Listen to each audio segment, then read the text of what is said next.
One of the most important things that you need to learn how to do as an entrepreneur is regulate your emotions.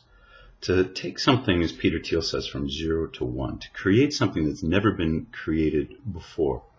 Like artists, entrepreneurs are going to experience a wide range of emotions, and these can be really useful if you learn how to transform them into your service.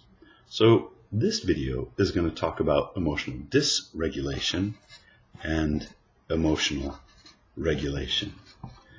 Although the psychologist might tell you that emotional dysregulation is any expression of negative emotions that exceeds in amplitude a normal reaction. I don't want to get into normalcy or comparisons. I don't think that's a helpful way to think about emotional dysregulation and emotional regulation. So we're going to take a more complex approach than to say expression of a strong emotion is emotional dysregulation. I disagree with that. But it does begin with emotional expression. Our approach is going to be informed by an engineering feedback loop, an engineering control cycle metaphor of regulation.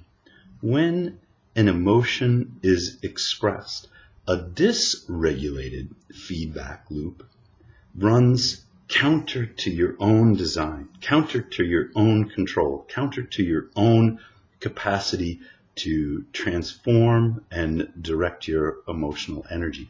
Often that feedback loop looks like this. An emotion might come up for you automatically. You have, let's say, an emotion that you express.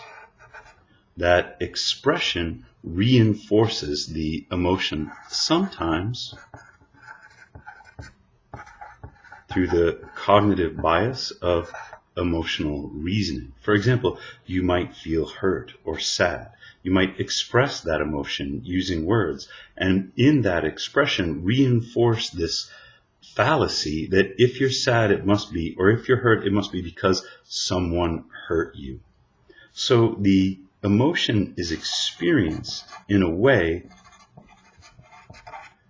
that comes up for you unconsciously.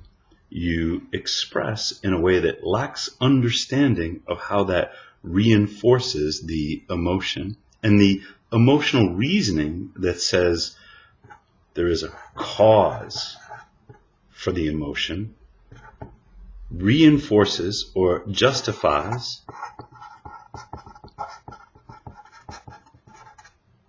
the feeling of the emotion. As you participate in this cycle, the feeling, the expression, the reasoning, the justification, you strengthen the emotional response. The difficulty with this is that everything is amplifying an initial automatic expression of emotion. And you wind up with a stronger or an amplified emotional state that doesn't necessarily motivate you to do something constructive or creative. And for an entrepreneur, it's that creative energy that is essential. So how could we change this dysregulated cycle into a regulated cycle? An emotion comes up. We don't know why, not right away. It comes up in a sort of unconscious, automatic way. And sometimes we express it, because I'm not advocating for suppressing or burying those emotions deep inside of us. So we express it. But instead of taking this left turn down emotional reasoning, we're going to notice. We're going to notice the emotion. We're going to adopt this third-party perspective in which we're looking back at ourselves, and we're going to say, oh, look at that. I had an emotion. I wonder what that emotion is doing for me.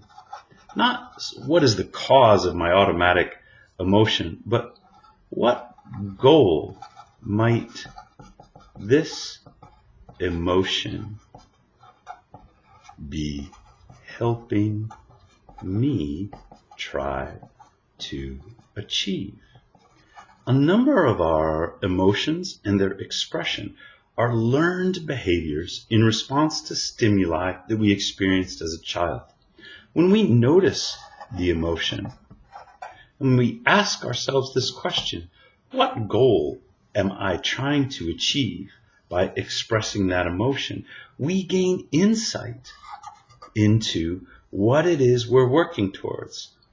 Is that the right goal?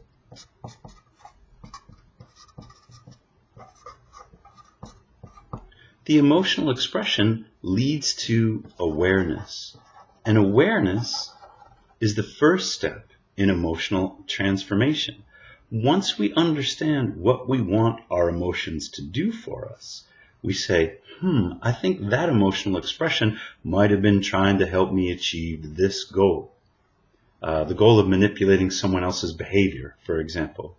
Is that the right goal? You might say, actually, it's not what I'm trying to achieve. I'm not trying to manipulate someone else's behavior in this goal. You might be trying to make a sale. You might be trying to make an argument. There might be lots of goals. You might be trying to work on a new technology. I don't know. But if this is not the right goal, then you need to substitute a new goal for this goal. And it could be persuasive, but there's a difference between persuasion and manipulation. Then we decide on the right goal. When we've figured out what we're really trying to do or what we want, because this wanting is different from this feeling. Sometimes our feelings interfere with our wantings. So we decide what is the goal that we want, and we use these emotions now to motivate us to get more of what this is, more of our conscious wanting and less of our unconscious feeling. We can then express a different emotion. We become aware. Awareness is the first step. Then we make a judgment. A judgment is the second step. Judgment in this case would be a list of alternatives that we are capable of rank ordering. Are these the right goals? Are these the right priorities? Are we choosing what we want? That is the judgment. Then we decide whether we're motivated. So we become aware of our emotion. We decide whether these are the emotions that we want and are they helping us achieve the goals that we want.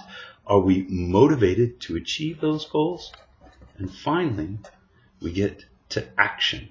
This is a sequence that leads to emotional regulation cycle. This is the sequence that leads to getting you more of what you want, of achieving the things that you've set out for yourself as the life you want to live. The action is behaving in ways that break the dysregulated cycle and instead create a transformative cycle that allows you to change one emotional expression into motivation for others.